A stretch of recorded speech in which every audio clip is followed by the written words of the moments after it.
When the kingdom works quietly, he wanted to believe Jesus was the one. That was what made the tension so difficult. If he had been indifferent, he could have walked away.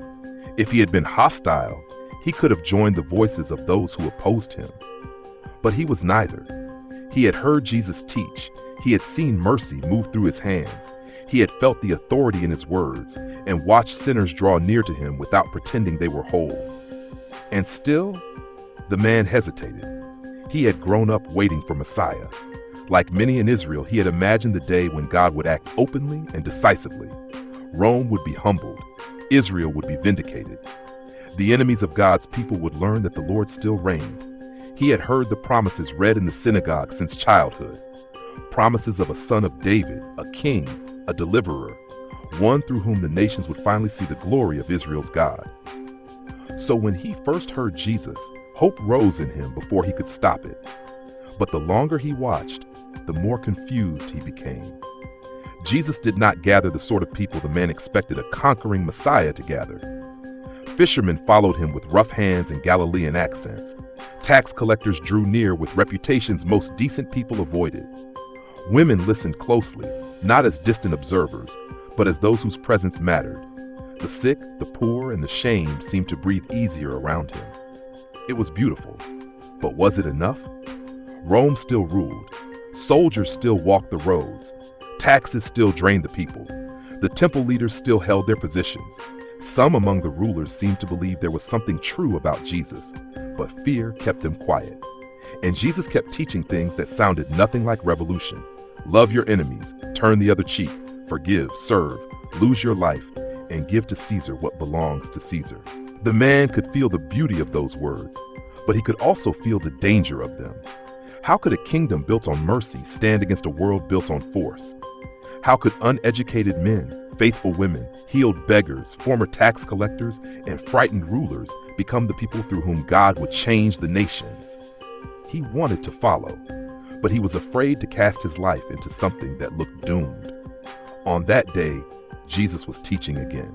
The crowd gathered close, some eager, some suspicious, some listening with the quiet hunger of people who had waited a long time for God to speak.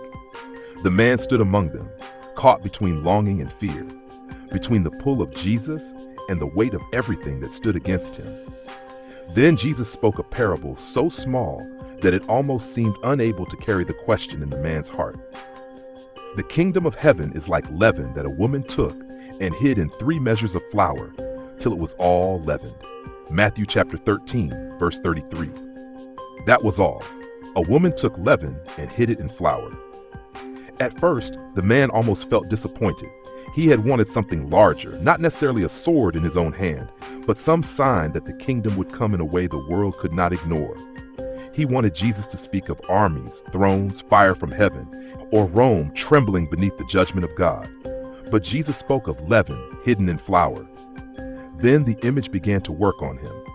He had seen bread prepared all his life.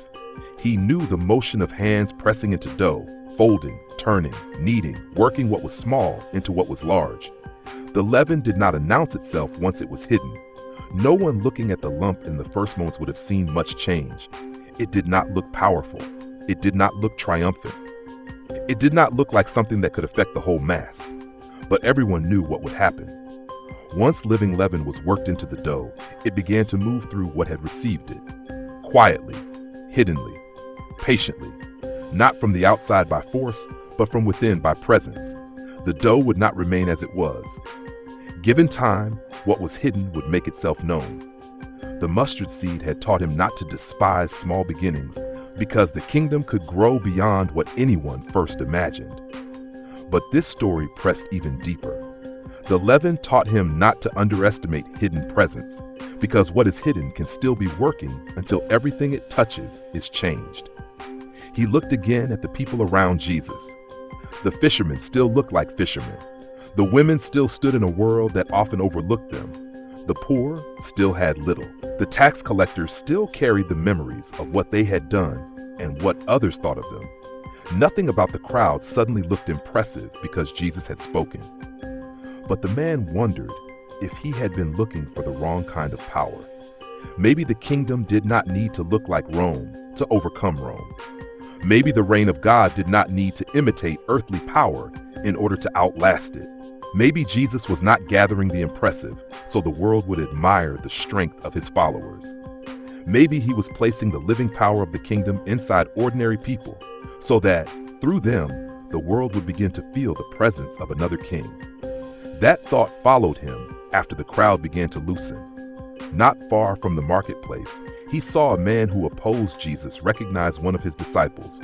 The man's voice rose quickly. He mocked the disciples' teacher. He mocked the people who followed him. He spoke loudly enough for others to hear, hoping to draw laughter from those standing nearby. The disciple could have answered in kind. He could have shamed the man publicly. He could have returned heat for heat and contempt for contempt. Instead, his face held steady. He listened without retreating and without hatred. When he finally spoke, his words were firm but gentle. He did not deny Jesus. He did not soften the truth. But neither did he mirror the spirit thrown at him. Something strange happened in the space between them. The mocking man did not suddenly fall to his knees. No crowd broke into praise. Nothing dramatic happened, but his confidence faltered. The anger he expected to provoke did not come back to him. The insult had landed in a place where the rule of another king was already working. The listener remembered the leaven, small, hidden, working. Later, near the road where Roman soldiers often passed, he saw something else he did not expect. A servant stumbled beneath a load, and one of the soldiers began to raise his voice harshly. The listener expected the usual correction of Rome, sharp, cold, efficient. Instead, a centurion stopped the soldier from striking him. He ordered the load adjusted. Then, in a tone that seemed almost out of place beneath Roman armor, he told the servant to rest a moment before continuing. It was not a sermon. It was not a confession. The listener did not know what the centurion believed about Jesus. But someone nearby whispered that the man had heard Jesus teach. Another said he had spoken with unusual respect about the God of Israel. The listener did not know how much of that was true. He only knew what he had seen. A man clothed in Rome's power had acted with a restraint and compassion that did not look like Rome. For the first time that day, the listener wondered whether the kingdom of Jesus might already be reaching places he had assumed were unreachable. Not by storming the fortress, not by seizing the sword, not by becoming Rome with Israel's name attached to it, but by entering hearts, by reshaping people, by forming disciples whose presence unsettled anger, interrupted cruelty, restrained power, and carried mercy into places where mercy did not naturally grow. He had been waiting to see whether Jesus' side movement was large enough to justify his allegiance. But what if allegiance was the very way the kingdom worked through the world? What if the kingdom Jesus described was already at work wherever ordinary people came under his reign? The leaven did not remain beside the dough, observing it, measuring it, wondering whether it was worth entering. It was worked into it, hidden within it, given to it. And because it was alive, it changed what it entered. That was what frightened him. And that was what invited him. To follow Jesus would mean being worked into the world as a man under another king. It would mean carrying mercy into places of hostility, truth into places of compromise, patience into places of anger, forgiveness into places of debt, and compassion into places where power had become accustomed to getting its own way. It would mean no longer standing at a distance, waiting to see whether the movement would become impressive enough to make obedience feel safe. The kingdom was not asking him to admire leaven. It was calling him to become part of what Jesus was working into the world. From where we stand now, we can see what the man could not yet see. A small band of disciples would go into the world bearing witness to the crucified and risen King. They would not have the backing of Rome. They would not begin with wealth, status, armies, or cultural approval. Yet the message of Jesus would move through households, synagogues, marketplaces, prisons, roads, cities, and nations. The world would not remain untouched, not because the followers of Jesus were impressive in themselves, but because the risen King was reigning. The Spirit was at work, and the kingdom was alive in his people. This is the way God has so often worked. He reduced Gideon's army so Israel would know salvation belonged to the Lord. He brought victory through Jonathan and his armor bearer when the odds looked impossible. He chose what looked weak to shame what looked strong. Again and again, God has shown that he does not need impressive numbers to display his power. But the parable of the leaven presses even deeper than that. It is not only that God can do great things with a few people. It is that the people who belong to King Jesus carry within them the life of the kingdom. When his reign is alive in us, our presence is not empty. We may be small in the eyes of the world, but small does not mean powerless when the king is at work within his people. That matters because we know something of this man's fear. We look at the world around us and wonder whether faithfulness can still make a difference. We see truth mocked and confusion celebrated. We see leaders act unjustly and seem to escape consequence. We see people call good evil and evil good. We see families fractured, churches weary, corruption rewarded, and many walking away from Jesus as if his way no longer has anything to say. And somewhere inside the question forms, if we go all in for Jesus, will it matter? Jesus says the kingdom is like leaven. That does not mean every act of faithfulness will be applauded.